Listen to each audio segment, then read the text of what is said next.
안녕하십니까? 안녕하십니까? 우리가 관계전도의 실행 원리를 배우고 있는데요. 지난주에 배웠던 거 기억하십니까? 글자 4개. 사, 기, 자, 초. 사. 누가 사랑하고 그랬어요? 사귀고, 기, 기도하고, 자, 자랑하고, 초, 소개한다. 오늘은 미인 대칭. 미인은 대칭이에요. 미인은 대칭인데요. 미소 짓고, 인사하고, 대화하고, 칭찬하자. 관계를 만들어가는 사기자초 미인 대칭. 오늘 그 미인 대칭에 대해서 좀 생각해 보겠습니다. 우리가 계속해서 반복해서 여러분들이 좀 고민해야 할 부분이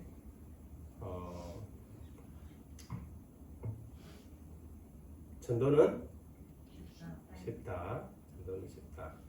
전도는 쉽다는 사실을 우리가 잊어버리지 않았으면 좋겠습니다. 어느 일요일 미국의 한 국도변에서 한 고속도로 도로 경찰관이 열심히 신호를 보내면서 이 도로를 이렇게 교통 정리를 하고 있었습니다. 근데 갑자기 한 승용차가 이 경찰관 앞에 오더니 차를 세우고는 윈도를 내리고 물었습니다. 내가 타지에서 온 이 출장 나온 사람인데 내가 오늘 교회를 좀 가고 싶습니다. 근데 여기가 초행이라서 어디에 가까운 곳에 있는 교회가 있으면 좀 가르쳐 주시겠습니까? 그랬어요. 그랬더니 이분이 이리 쳐다보고 또 반대편을 이리 보더니 저기 가시던 방향으로 한 5분만 가시면 교회가 하나 나옵니다만 오시던 방향에서 약 한 15분쯤 가면 교회가 하나 더 있습니다. 근데 저는 그 교회를 가기를 권장드립니다. 그러는 거예요. 그러니까 이분이 그 교회 교인이신가 보죠? 아닙니다. 저는 교회 안 나갑니다. 그런데 왜 굳이 가까운 데 있는 5분 거리에 있는 교회를 두고 그 뒤에 있는 15분을 돌아가서 그 교회를 추천하십니까? 그랬더니 제가 여기서 15년 동안 교통정리를 했는데 어느 교회 목사님이 은혜로운지 제가 잘 압니다. 그러는 거예요. 교회를 어떻게 안 나가시는데 어떻게 알아요? 그랬더니 예배를 마치고 나오는 사람들의 표정을 보면 압니다. 여기 교회도 뭐 좋은 교회지만 한 15분 거꾸로 돌아가면 그 교인들은 예배 마치고 나올 때 얼마나 표정이 밝은지 모릅니다. 서로 얼싸안고 이렇게 인사하고 또 제 앞에 지나가다가 창문을 내리고 그 교인들은 환한 얼굴로 저한테 인사를 합니다. 얼마나 많은 은혜를 받았으면 그렇게 하겠습니까? 그렇게 이야기를 하더라는 것이죠. 교회를 다니지 않는 교통경찰관 눈에도 어떤 교회가 천국의 분위기인지 그 교인들의 표정만 보고도 알 수 있다는 것입니다. 그렇다면 우리 교회는 어떤 분위기일까? 천국 분위기일까? 아니면 지옥일까? 여러분, 우리 성도들의 표정에서 나타난 미소를 통해서 세상은 우리 교회를 평가한다는 것이죠. 요즘은 마스크를 써서 이분이 웃고 있는지 찡그리고 있는지 잘 모르지만 그래도 이렇게 눈으로 미소 지을 수 있지 않습니까? 옆 사람하고 한번 앞뒤로 바라보고 한번 윙크 한번 해주세요.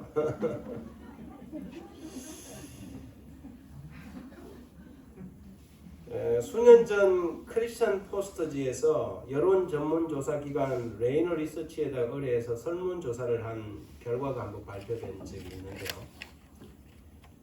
아주 기가 막힌 내용이 발표가 됐어요. 그게 뭐냐면 교회의 가장 큰 적은 다른 사람들이 아니라 교인들이다. 그랬어요. 교회의 가장 큰 적이 다른 일반 사람들인 줄 알았는데 그게 아니고 교인들이라는 것이죠. 불신자들이 교회를 비판하는 비판보다 교회 안에 있는 사람이 교회를 비판하는 게 훨씬 더 강하다는 것입니다. 교회를 떠난 사람들 가운데 51%가 교회는 사람을 판단하는 곳으로 인식되어졌다는 것이죠. 지적하고 판단하고 그래서 자기는 교회를 떠났다는 것입니다. 환영받고 격려받기보다는 비판받고 지적받는 곳이 오늘날의 교회라면 교회의 앞날은 어두울 수밖에 없을 것입니다. 아니나 다를까 교회를 떠난 사람들의 이유를 묻는 질문에는 1위는 관계가 깨졌기 때문이다. 그렇게 표현했고요. 2위는 교인들의 무관심, 3위는 이런저런 이유로 교인들과의 서먹함, 어색함이라고 이야기를 했어요. 교회를 떠난 이유가 교리 때문에 떠났다는 사람은 거의 없어요. 교회를 떠나는 사람의 대부분이 알고 보니까 관계 때문에 떠나더라는 것이죠. 교회에 들어오는 것도 관계 때문에 들어오고 교회를 떠나는 것도 결국에는 관계 때문에 떠나더라는 것입니다. 그러니 알고 보면 관계가 답이다 하는 것입니다. 그래서 우리 교회가 우리 신앙생활을 하면서 이 교회 공동체라는 것이 어떤 관계를 맺고 어떤 관계를 만들어 나가야 할지는 교회의 부흥과 성장에 있어서 절대적인 것이라고 생각하면 됩니다. 그래서 우리가 어떻게 그러면 이 좋은 관계를 맺고 이 교회 이 공동체에 소속되어 있는 구성원들이 이 교회에서 행복함을 느낄 수 있을까 하는 문제가 우리의 숙제가 되겠죠. 그래서 그런 의미에서 미인대칭 전도법은 관계 중심의 전도법으로 무엇보다도 교회의 첫인상을 긍정적인 이미지 확립과 건강한 관계를 통한 교회 분위기를 밝게 해주기 때문에 아주 실천적인 전도법이라고 할 수 있겠습니다. 그리고 특별히 오늘날 현대인들은 관계의 어려움을 겪고 있기 때문에 매우 유용하다고 할 수 있겠죠. 미인대칭 다시 한번 해볼까요? 미소짓기, 인사하기, 대화하기, 칭찬하기. 이 네 가지만 잘해도 우리 교회 분위기가 바뀐다는 것입니다. 미소짓기, 인사하기, 그 다음에 대화하기, 칭찬하기. 목회자 두 사람이 아파트 거실에서 개척해갖고 개척 2년 만에 350명이 된 교회가 있습니다. 평택의 한 교회인데요. 위대한 빛 교회의 이야기입니다. 이 교회를 개척하신 분은 목사님이 50대 중반에 교회를 개척했으니까 나이가 많이 들어서 늦깎이 목사가 된 거죠. 거기에다가 이 목사님은 간이시까지 해서 열심히 뛰지도 못해요. 그러니 아파트에 교회를 개척해서 부부가 시작했으니 이 교회가 전망이 있어 보입니까? 할 게 아무것도 없는 거예요. 그런데 미인대칭 전도법 세미나에 가서 감동을 받았어요. 내가 할 수는 없지만 이 네 가지는 할 수 있겠다. 그래서 이분이 그때부터 이제 이 일을 시작한 거예요. 그런데 새벽 출근 시간이 되면 지역 주민들 많이 다니는 장소에서 미소 짓고 인사하고 대화하고 칭찬하는 일을 한 거예요. 그랬더니 1년 만에 100명, 2년 만에 교인 수가 350명이 돌파한 것입니다. 거짓말 같은 놀라운 하나님의 역사였죠. 그러면서 그 목사님 그런 이야기예요. 인사만 잘해도 교회는 전도된다. 인사만 잘해도. 안녕하십니까? 환영합니다. 감사합니다. 행복하십시오. 여러분 그냥 인사만 잘해도 그래서 우리가 뭐 이런저런 전략들을 많이 세우지만 사실은 교회의 시스템은 10%도 안 돼요. 교회가 성장하고 부흥하는 데는 분위기가 90%를 잡아갑니다. 수긍하십니까? 교회 분위기가 90%를 잡아요. 그래서 자랑하기도 일종의 그거거든요. 교인들이 저마다 야, 우리 세월산교회 너무 좋다. 세월산교회 온 목사님이 눈은 단추구멍만 해도 정말 은혜롭다. 이거 자랑하고 분위기가 쫙 좋아지면 사람들이 도대체 거기에 단추구멍만 목사님이 어떤 분이 오셨길래 하고 궁금해지잖아요. 그래서 이게 뭐냐면 분위기예요. 그런데 교인들부터가 아까 말하던 그 크리스찬 포스트지에 나온 것처럼 교인들부터가 우리 교회 뭐 장로님이 어떤 분인데 막 짜증나 죽겠다 그러고 또 목사님이 뭐 이러고 이러면 그 교회는 어떻게 되겠어요? 어려워지겠죠. 그래서 첫 번째가 뭐냐면 미소 짓기입니다. 미소 한번 지어 보실래요? 네, 스마일 한번 해보십시오. 아쉽다. 이 코로나만 아니면 마스크를 다 내리고 이렇게 하면 웃게 할 텐데. 오늘날은 얼굴 전도지 시대입니다. 얼굴 전도지. 인상이 좋으면 그 사람에게 끌리게 되죠. 그러나 인상이 험상궂으면 그 사람을 멀리하고 싶어집니다. 표정과 얼굴은 그 사람의 마음의 거울과도 같지요. 그러므로 그리스도인의 얼굴도 그들의 신앙이 보여지는 거울이다 라고 생각합니다. 평생 신앙생활을 했다는 사람이 얼굴이 여전히 험상궂고 일그러져 있다면 분명히 그 사람의 신앙에 문제가 있습니다. 이거는 얼굴이 잘생기고 못생기고의 문제가 아니에요. 어떤 사람은 정말 뭐 예를 들어서 추남인데 그 사람의 얼굴이 굉장히 온화한 사람이 있어요. 잘생긴 건 하나도 없는데 괜히 마음이 가는 사람이 있어요? 그런 사람이 있어요. 뭐냐면 얼굴이 미소 짓는 얼굴이죠. 그래서 잘생기고 못생기고를 떠나서 진정한 그리스도인의 얼굴에는 미소가 언제나 서려있기 마련입니다. 사람의 이 표정은요,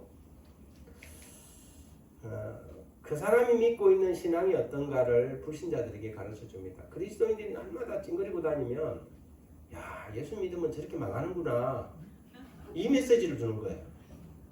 근데 이 사람이 항상 표정을 밝게 하고 다니면 도대체 예수 믿는 신앙에는 뭐가 있기 때문에 저 사람이 저렇게 행복할까 하는 메시지를 주는 거죠. 우리가 주는 전도지보다 전도지를 주는 그 교인의 표정이 더 강렬한 메시지가 된다는 거예요. 그래서 그 전도지 읽고 오는 사람은 별로 없어도 그 깨끗하게 옷 차려입고 길가에서 그 전도지 나눠주던 그 사람이 하도 예뻐 보여서 근데 그 교회 가고 싶은 마음이 생겼다. 이런 사람이 오히려 더 많다니까요.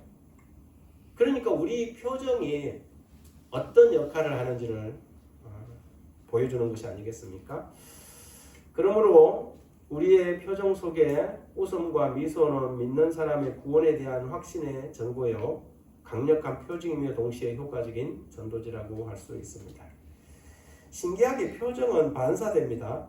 여러분, 아무것도 모르는 아이 앞에서, 갓난 아이 앞에서 표정을 어떻게 하느냐에 대해서 얘한테 교육시키지도 않았는데요, 근엄하게 이렇게 쳐다보면요, 애가 표정이 설 굳어져요. 이게 뭐냐면 반사가 돼요.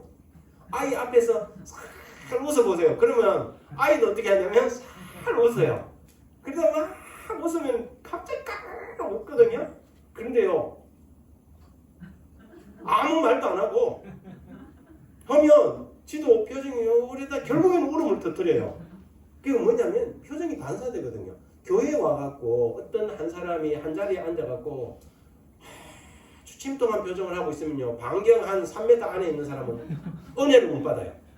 목사님이 아무리 설교를 잘해도 그 한 사람이 거기 앉아갖고 그냥 짜증을 이러고 있으면 이상하게 그 사람을 돌아보지 않은데도 그 사람의 이게 반사가 돼갖고 이런 희한한 일이에요. 그냥 그 옆에 있는 사람들 은혜 그날 그냥 목사님 설교 뭐 했는지 아무 생각도 안 나요. 이게 참 신기해요. 그러니 우리가 웃고 살아야 돼요. 미소 짓고 살아야 합니다. 교회를 방문해 보면 그 교회에 온도가 있습니다. 제가 이제 뭐 화평이나 연합회에 있으면서 전국의 교회를 뭐 거의 안 가본 교회가 없을 정도로 많은 교회를 다녔어요. 근데 딱 들어가 보면 5분 안에 이 교회는 어떻다 그냥 결론이 딱 나요. 교회 분위기가 있거든요. 딱 들어가 보면 안내 집사님들부터 시작해갖고 이 교회는 온도가 마이너스 50도다. 이 온도는 1도만 하면 펄펄 끓겠다. 99도다 딱 나와요. 여러분 이 교회의 분위기라는 게 참 신기해요.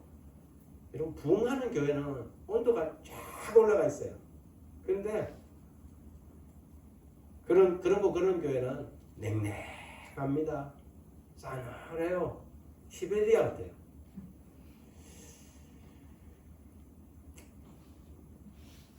우리 교회는 몇 도나 될지 온도가 점점 올라가고 있습니까? 네.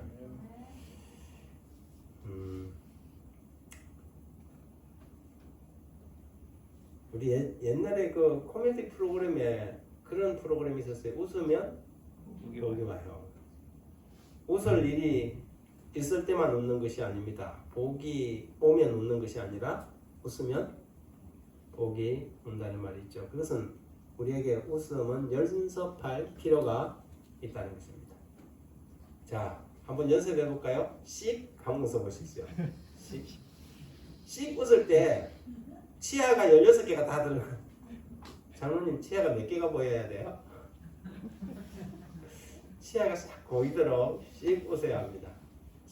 웃어요. 상대방에게 싹 웃고 가면 지나가다도 어떤 사람이 웃고 가는 모습을 보면 괜히 내가 기분이 좋아져요.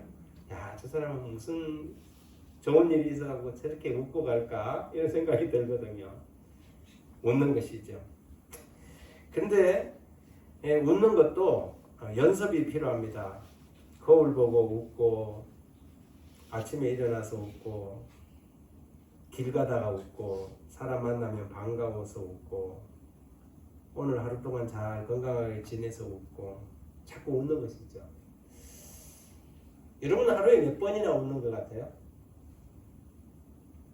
여러분은 하루에 몇 번 웃으시는 것 같아요? 여러분 아셔요? 사람이 아이 뱃속에 있을 때 배냇짓 할 때부터 웃어요. 근데 어린아이 때 약 400번을 웃는데요. 근데 어른이 되면서 웃음의 횟수가 점점 줄어들어요. 노인들이 해맑게 웃는 거 자주 보신 적 있어요? 거의 없어요. 노인들은 거의 안 웃습니다. 웃음의 종착지가 무덤이에요. 웃음의 종착지가 무덤이에요. 거기는 웃음이 없어요. 목소리밖에 안 나잖아요. 무슨 말이냐면 여러분 오래 살려면 웃으십시오. 계속 웃으십시오. 웃을 일이 없어도 웃으세요. 사람 보고 웃고. 웃는 미소라는 것은 굉장히 중요해요. 천국은 희락의 장소입니까? 천국은 희락의 장소예요. 천국은 웃음꽃이 피는 곳이에요.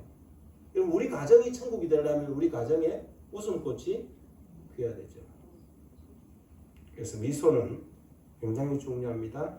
우리나라 사람들은 평균 여자는 하루에 3번, 남자는 0.1회 웃는다. 세계 평균은 성인 여자가 8회, 남자는 5회인데 한국 사람의 남성이 얼마나 고달프게 사는지 0.1회라 그래요. 근데 보세요. 여자가 남성보다 4년에서 6년 이상을 더 오래 살아요. 왜 오래 살까 보니까 여자가 더 많이 웃어요. 여자가 더 많이 웃어요. 웃음 때문이 아닐까 여러 가지 이유 중에 그런 생각이 듭니다. 두 번째는 그래서 항상 기뻐라 하라는 이 명령은 약속이 있는 명령인데 우리가 할 수 있는 돈 안 들이고 할 수 있는 가장 좋은 전도법이 뭐라? 미소 짓기. 위인 대칭의 첫 번째 미소 짓기. 고객들이 올 때 사람들을 만날 때 멀뚱멀뚱하고 이래 하지 말고 씩 한번 웃어주세요. 해맑은 웃음으로 수고하십니다. 그러면 저 사람은 도대체 뭐가 저리 행복할까 궁금해지겠죠. 두 번째는 인사하기입니다. 관계의 핵심이 인사하기인데 저한테 이제 딸이 둘이 있는데 그 막내딸이 인사를 어릴 때부터 그렇게 잘했어요. 선생님이고 어른이고 지나가면 안녕하세요 크게 인사를 하는 거예요. 이 아이는 지금도 이 뭐랄까 친구들이 너무 많아요. 휴일날 전화 한번 해보면 항상 어디 뭐 장미축제 갔다 어디 갔다 하면 맨날 놀러 다녀요. 그리고 어른들도 걔를 참 좋아해요. 왜냐면 인사를 너무 잘하니까. 인사를 잘하는 거예요. 안녕하세요 하고 꾹뻑하고 인사를 하니까 미워할래야 미워할 수 없는 아이였던 것이죠. 인사는 성공의 출입문이라는 말이 있습니다. 사람을 만나면 제일 먼저 하는 것이 인사입니다. 인사는 상대방에게 내가 당신에게 호감이 있어요 하는 말이에요. 그죠? 안녕하세요 하고 미소 짓고 인사하면 제가 당신에게 좋은 감정 가지고 있어요 이 말이잖아요. 그런데 인사할 만한 사이가 인사 안 하고 지나가면 뭐예요? 별로 감정이 좋지 않아요 라는 메시지를 던지고 가는 것입니다. 그래서 아무도 모르는 지역에서 교회를 개척했는데 인사만 했는데 2년 동안 교인이 350명이 돌파했다는 거죠. 이분은 처음에는 막 그한테 인사 안녕하십니까 좋은 아침입니다 행복하십시오 계속 인사하는데 처음에는 저 사람 좀 뭐하는 사람인가 한 10%만 안녕하세요 하면 자기 왜 안녕하세요 이러던데 한 달 하고 나니까 한 50% 정도가 알아보고 안녕하세요 하고 인사를 받고 지나가더라는 거죠. 1년 하니까 80% 정도가 인사를 받아주고 그 중에 한 30%는 자기가 인사하기 전에 먼저 안녕하세요 하고 손을 안 들고 지나가더라는 거예요. 근데 뭐 오영리나 뭐 영적 뭐 4대 40 뭐 이런 거 한 번도 안 했는데 인사만 했는데 좋은 관계가 형성되고 사람들이 신뢰감을 가지고 그 교회에 출석하더라는 것이죠. 안식일에 안내 집사님들한테 안내를 맡겨뒀더니 집에서 뭐 부부싸움을 했는지 사람들이 와도 도대체 웃지를 않고 인사를 하지 않은 채 순서지만 나눠주는 거예요. 참 근데 교회 처음 들어올 때 안내 집사님들의 표정이 내가 오늘 하나님께 은혜 받을 건지 안 받을 건지를 거의 결정을 해줘요. 그런데 여기 있어요. 가져가세요. 이리 하면 참 그렇죠. 그런데 오전 집사님 어서 오세요. 좋은 안식일이에요 하고 안내 주면서 잘 오셨어요 하고 막 이리 하면 굉장히 기분이 좋아지죠. 그리고 막 은혜가 막 충만해지고 목사님 설교 듣기 전에 이미 은혜 받을 준비가 딱 갖춰지는 거예요. 인사하는 거예요. 그래서 새신자가 왔는데 처음 왔는데 자기의 안내 직분을 망각한 채 수사반장인 것처럼 말해요. 도대체 저 사람이 어디서 왔을까? 막 이렇게 먼저 인사하고 환한 표정으로 미소 짓고 환영을 하고 난 다음에 뭐 물어보든지 해도 괜찮은데 한참 긴장해갖고 막 그러면 이 사람은 환영받지 못했다는 생각이 들고 내가 못 올 때 왔나 하는 그런 생각이 들겠죠. 여러분 그런 사람이 오면 조금 호들갑을 떨어도 됩니다. 반갑게 환영하고 인사하는데 싫어하는 사람은 별로 없겠죠. 미인대칭 세미나를 하는 우리 그 목사님이 한 분 계셔요. 김기현 목사님이라고 책까지 썼는데 이분도 신림 1동 신림역에서 2006년부터 1년 6개월 동안 출근길에 2시간 30분 매일 하루에 2,000에서 3,000번씩 인사를 했다. 아까 말한 것처럼 한 1년 지나니까 한 80% 정도 사람들이 인사에 호응을 하고 30% 사람들이 먼저 다가와서 인사하는 일이 처음에는 뭐 하는 사람인가 쭈삣쭈삣 하더니 그 자리에서 계속 하니까 나중에는 사람들이 저 사람이 항상 저 자리에 와 있는 믿을 만한 사람이구나 하고 다가오더라는 것이죠. 예로부터 우리나라는 예의지국이 돼서 인사를 안 하면 그 사람 버르장머리가 없다. 어른들이 이제 그렇게 이야기를 하잖아요. 그래서 그리스도인들이 먼저 다가가서 인사를 하지 않으면 서로의 관계는 계속해서 서먹서먹해질 수밖에 없습니다. 눈이 마주칠 때까지 기다리지 말고 정중한 목소리로 안녕하세요. 좋은 아침입니다. 행복하세요. 옆 사람한테 인사 한번 해보십시오.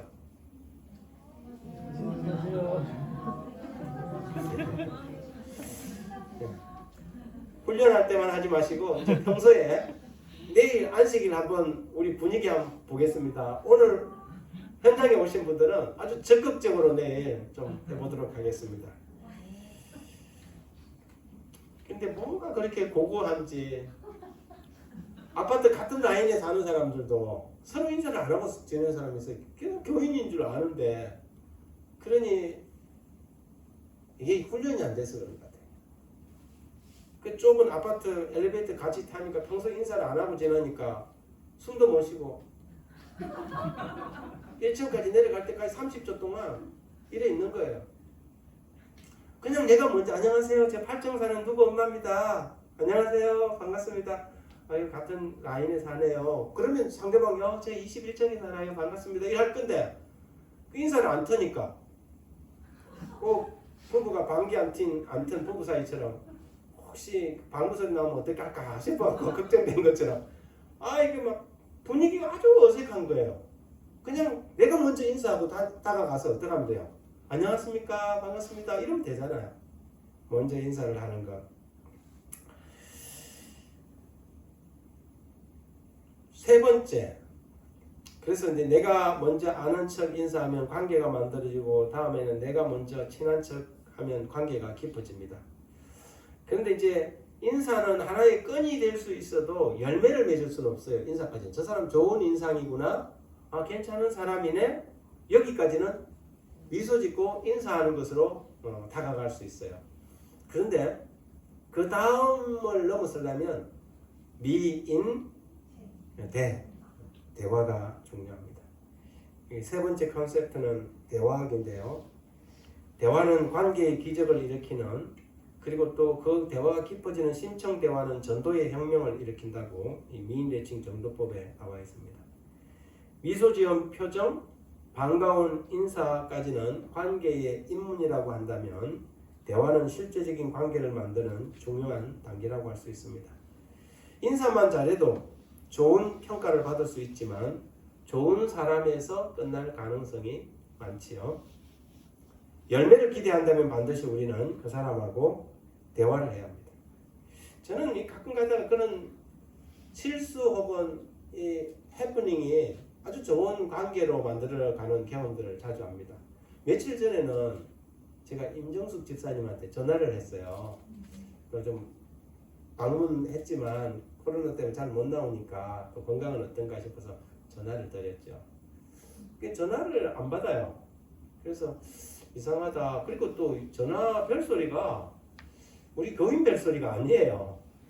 그래서 전화를 끊고 조금 있으니까는 문자가 띵동 왔어요. 그게 뭐라고 왔냐면 이렇게 문자가 왔어요.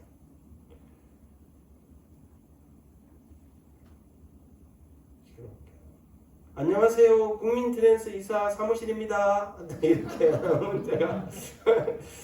근데 보니까 임정숙 써놓은 거예요. 그래서 내가 보니까 전화를 잘못한 거예요. 그래서 제가 문자를 보냈어요. 깜짝 놀라서 이분이 전화번호를 바꿨구나. 죄송합니다. 임누구누구라는 이름만 보고 눌렀는데 전화번호가 바뀌었나 봐요. 그래서 이제 전화번호를 빨리 꺼내고 확인했더니 임정숙 세울산이 있고 그냥 임정숙이 있어요. 그래서 도대체 이분이 누군가 보니까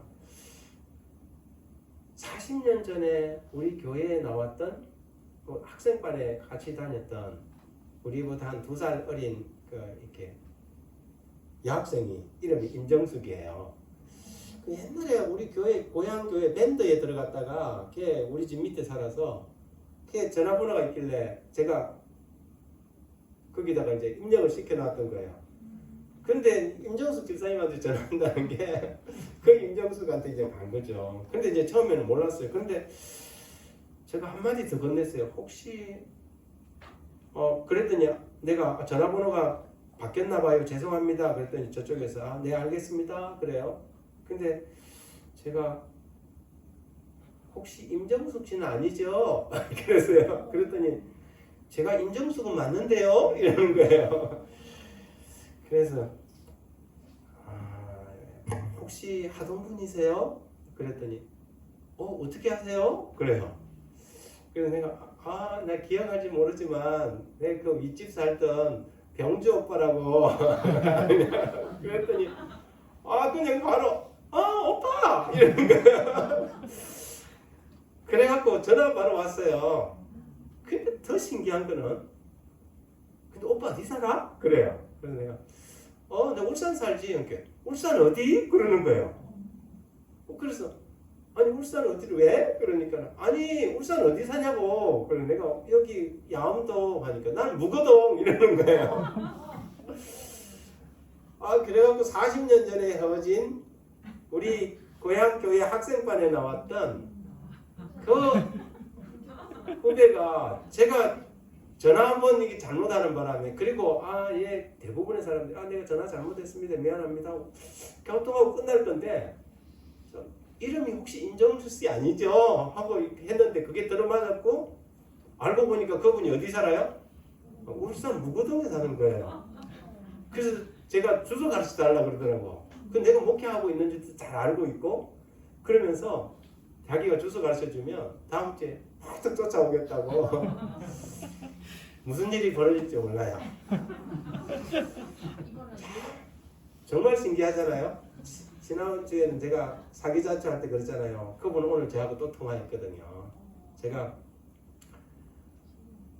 문자 하나 잘못 보내갖고 침례까지 받았는데 이야기하면 조금 복잡해요. 지금까지는 어떻게 보면 이렇게 좀 신앙을 좀 쉬고 있는데 제가 오늘 문자를 보냈어요. 선생님 목소리 한번 듣고 싶네요. 그랬더니 교감 선생님이거든요. 지금은요. 그분이 퇴근하고 전화 드릴게요. 그러더니 전화가 왔어요. 그러니까 이차 이야기를 하는데 그래서 이제 남편분이 교수님이신데 교수님이 이제 신앙을 조금 반대를 해요. 반대를 하는데 남편이 제가 이렇게 영적으로 채워지지 않으면 참 힘들잖아요. 그래서 이제 남편 교회를 자꾸 하니까 나는 하자만 하지 마라. 반대는 안 할 테니까. 그 정도 됐다 그러더라고요. 그래서 제가 오늘 그쪽에 있는 목사님에게 전화를 해서 이제 때가 된 것 같다. 좀 만나주라고 이제 전화까지 했거든요. 관계를 끊지 않고 계속해서 관계를 가지고 있으면 때가 되면 무르익어서 수소할 수 있는 거죠. 이 친구는 이제 다음 주에 제가 한번 좀 만나게 될 텐데 무구동 살이라고는 생각도 못했거든요. 참 하나님께서 하시는 일은 우리가 참 알 수가 없구나 하는 생각을 하게 됩니다. 이 대화는 기적을 만듭니다. 한마디 더 하는 것. 그래요? 하고 끊지 않고 한마디 더 하는 것. 혹시 시인이세요? 한마디 더 한 게 영혼을 구원했고 혹시 이름이 임정숙 씨는 아니죠? 하고 한마디 더 건넨 게 상대방하고 40년 전의 인연이 다시 연결된 것입니다. 아무것도 일어나지 않을 곳에서 대화를 해보면 기적이 일어납니다. 평소에 알고 지내는 얼굴만 알고 지내는 사람에게 안녕하세요 인사해서 지내서 요즘 어떻게 지내세요? 한마디 더 들어가는 거죠.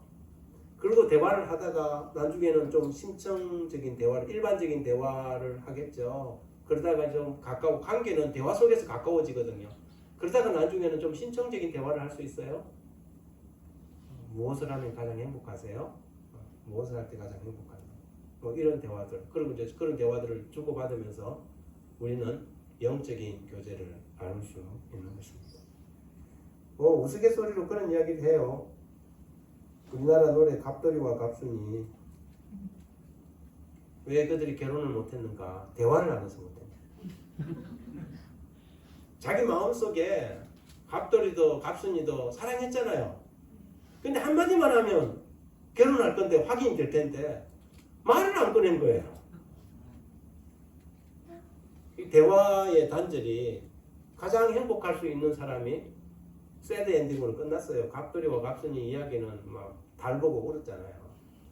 근데 울지 말고 쫓아가서 내 너 좋아한다 그렇게 말 한마디 했으면 옳거니 하고 상대방이 손을 잡았을 건데 대화를 안 한 거죠.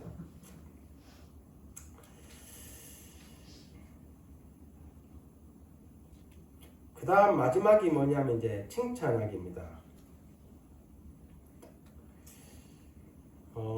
옛날에 그런 그런 일이 있었어요. 한 그 기사를 보니까 영국에서 한 초등학교에서 이제 이 학교는 우열반을 두고 이렇게 아이들 수준별로 능력별로 이렇게 수업을 하는 학교인데 선생님의 실수로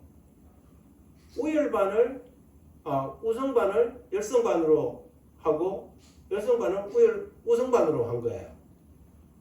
그 아이들은 실제적인 실력은 공부 못하는 아들이 더 잘하고 그 열성반에 가는 애들이 진짜 공부 잘하는 아들인데 애들이 분류될 때부터 너는 공부 못하는 반이야.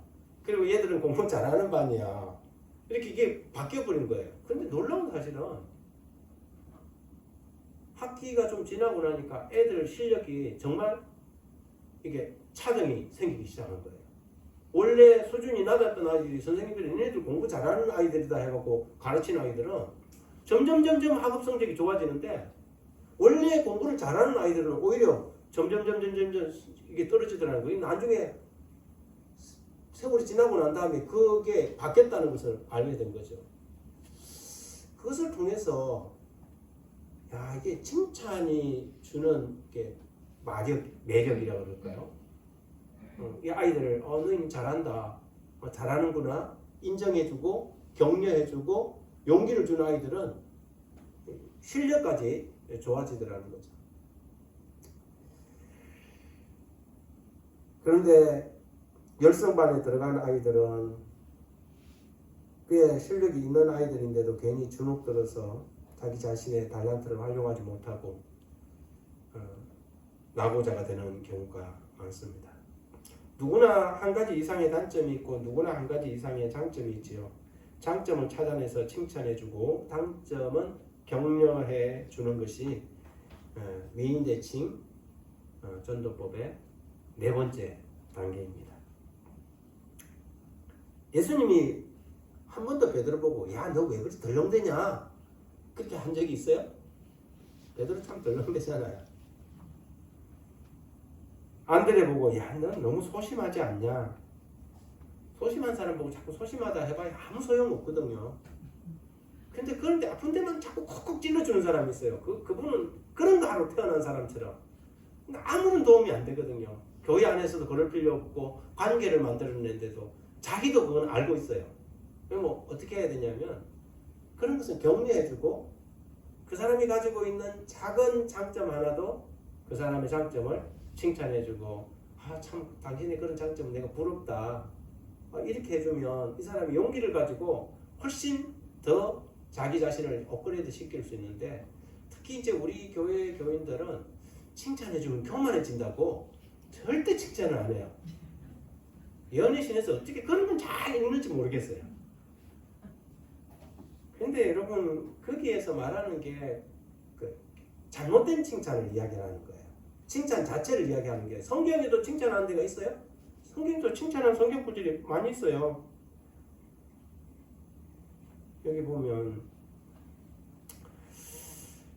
이런 표현이 있어요. 도가니가 은을 용광로가 금을 연단하듯 사람은 칭찬으로 연단되느니라 그랬어요.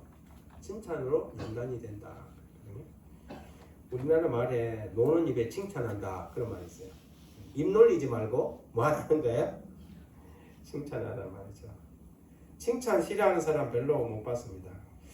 우리 이동구 장로님은 이 칭찬 잘하는 기술이 좀 있죠. 칭찬을 잘하는 기술. 이게 사람의 관계에 있어서 상대방의 장점을 이렇게 칭찬해주는 그런 장점을 가지고 있으면 굉장히 이렇게 많은 친구들을 만들어갈 수가 있습니다. 관계를 더 맛있게 만드는 비결, 칭찬하기입니다. 그 사람에게 전화하면 칭찬을 해주니 그 사람하고 자주 만나고 싶고 그 사람하고 전화하고 싶은 거예요. 근데 어떤 사람은 전화만 하면 자꾸 뭐 이상한 소리 나고 지적질이 나고 그러면 절대 그 사람 만나고 싶지 않죠. 왜 그러냐고요. 밥 먹고 칭찬해 주라는 것이. 이 뉴욕 브루클린 빈가에서 태어나서 미국 역사상 흑인 최초의 주지사가 된 사람이 로저 롤스라는 뉴욕 35대 흑인 주지사예요. 이 사람이 주지사에 당선되자마자 인터뷰를 하는 과정에서 사람들이 당신은 오늘 이 자리에 있게 한 가장 영향력 있는 사람이 누구냐고 물었을 때 그는 그냥 거침없이 피어 폴이라는 초등학교 교장 자기 담임 선생님 이름을 꺼냈어요. 그래서 그 선생님이 어떤 영향을 미쳤냐? 이 브루클린에서 자라는 빈민촌에서 자라는 아이들은 꿈이라는 것은 하나도 없는 아이들이에요. 맨날 주먹질하고 싸우고 어른들 사이에서 뭐 거기는 뭐 도박, 마약 뭐 이런 것만 보고 자랐기 때문에. 그런데 어느 날 그 피어폴이라는 선생님이 와서 아이들을 이리저리 해봐도 잘 안 되는데 이 빈민가 아이들이 상당히 그 미신을 잘 믿는다는 걸 알고 이분이 거기서 힌트를 딱 얻은 거예요. 그래서 이제 아이들에게 손금을 봐주는 거예요. 이게 내가 말이야 어릴 때 어떤 사람이 손금을 잘 보는 사람이 내 손금을 보더니 너는 선생님이 될 거라 했는데 내가 선생님이 됐어.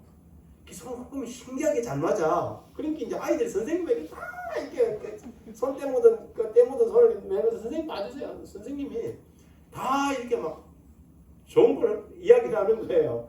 그럼 아이들은 너무 행복한데 그 마지막에 롤스가 이제 있는데 이 아이는 부모들로부터 형제들로부터 한 번도 너는 커서 뭐가 될 거라는 이야기를 한 번도 들어본 적이 없어요. 항상 꼭 주먹으로 그냥 머리나 때려버리고 막 이게 도대체 커서 뭐가 되려는지 모르겠다고 막 이런 소리만 들어봤지.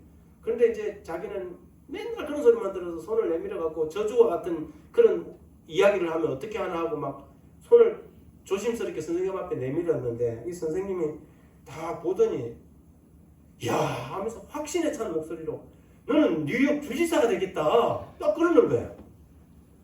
근데 그 순간 그 흑인 아이의 마음속에 한마디로 빛이 딱 투영된 거예요. 맨날 친구들하고 싸움박질 하던 이 아이가 그때부터 싸움을 하기를 거쳤어요. 그리고 이 쓰레기 더미에서 뒹구는 일도 거쳤고 걸어갈 때도 주지사처럼 걸었어요. 자기가 40년 동안 자기는 마치 자기가 주지사가 된 것처럼 행동했고 걸었고 살아왔다는 거죠. 이 개구장이 흑인 아이의 인생을 바꾸어 놓은 것은 그날 피어폴 선생님의 희망적인 칭찬 한마디. 야, 너 손금 정말 대단하구나. 아마 그 선생님이 손금 볼 줄 모르는 사람이었을 가능성이 많아요. 그런데 이 아이의 운명을 바꿔놓은 것이죠. 칭찬은 그 사람의 장점을 폭발시키는 다이너마이트와 같은 것입니다. 우리 사회가 칭찬에 대한 오해가 많아요. 칭찬하면 그 사람이 교만해진다는. 그러나 칭찬 자체가 좋거나 나쁘거나 하는 것이 아니죠. 어떤 마음으로 어떤 목적으로 칭찬하느냐는 것이죠. 아첨을 하라는 게 아니에요. 건전한 칭찬을 해서 그 사람의 장점을 살려주라는 것이죠. 그리고 그 칭찬을 통해서 그 사람이 하나님께 영광을 돌릴 수 있도록 하는 것이 필요합니다. 물론 칭찬을 잘못하면 사람을 교만하게 하기도 합니다. 잠언 31장 30절에 호의도 거짓되고 아름다움도 헛되나 주를 두려워하는 여인은 칭찬을 받으리라 그랬습니다. 고린도전서 11장 2절 너희가 모든 일에 나를 기억하고 또 내가 너희에게 전하여 준 대로 전통을 너희가 지킴으로 내가 너희를 칭찬한다. 사도 바울도 당당히 이야기를 했어요. 예수님께서 그렇게 하지 않습니까? 잘하였도다 착하고 충성된 종아. 교만할까 싶어서 그런 말을 하지 말아야 돼요? 그렇지 않은 것입니다. 칭찬은 주눅들고 실망하고 낙심한 사람들을 격려하고 끌어올리는 아주 강한 무기와 같은 것입니다. 그래서 칭찬할 때 격려의 칭찬이 되도록 하고 아첨의 칭찬이 되지 않도록 조심하는 것은 우리가 주의해야 할 부분이라고 생각합니다. 오늘날 모든 사람들이 칭찬받고 격려받고 싶어 합니까? 여러분 칭찬받고 싶죠? 어떤 사람이 그래요. 목사님, 우리 교인들은 좀 칭찬받고 싶어요. 맨날 목사님들 단상에 올라가고 설교를 가지고 몽둥이 가지고 막 팬이라고 우리가 북어도 아니고 말이에요. 이게 말씀이 그냥 몽둥이질인 거예요. 그리고 또 개신교 목사들은 또 막 반말까지 해요. 그런데 그게 시원한지 그걸 듣고 또 아멘 아멘 하는 사람들도 있어요.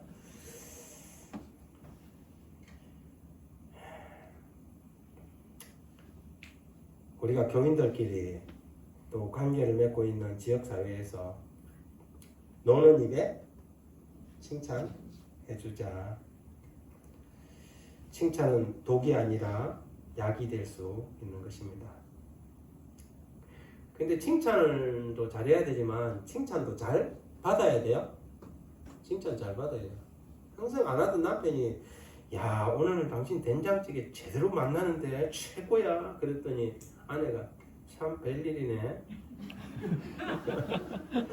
그러면 안 되고 우리 집에 제일 수고하는 당신에게 내가 오늘 좀 솜씨 좀 발휘했지 그래야 될 거 아니에요. 그런데 참 별일이네. 오래 살고 볼 일이야. 칭찬도 잘 받아야 돼요. 잘 받아들이는 것이 참 중요합니다. 칭찬의 대화가 오가는 집안은 행복하고 화기애애하지 않겠습니까? 그런데 지적받고 비판받고 자라는 아이는 커서도 소극적이고 불행한 데 반해서 칭찬받고 격려받고 자란 아이는 자신감이 넘치고 자존감 있는 아이로 성장합니다. 교회도 마찬가지예요. 교회가 화목하고 활기차게 생기가 넘치는 교회로 만들고 싶다면 진심 어린 칭찬이 오가는 교회로 만드는 것이 중요합니다. 성경 말씀을 사람을 때리는 몽둥이로 사용하지 말고 쓰러진 사람을 일으켜주고 길을 헤매는 사람에게 길을 보여주는 칭찬의 지팡이로 사용하라는 것이지요.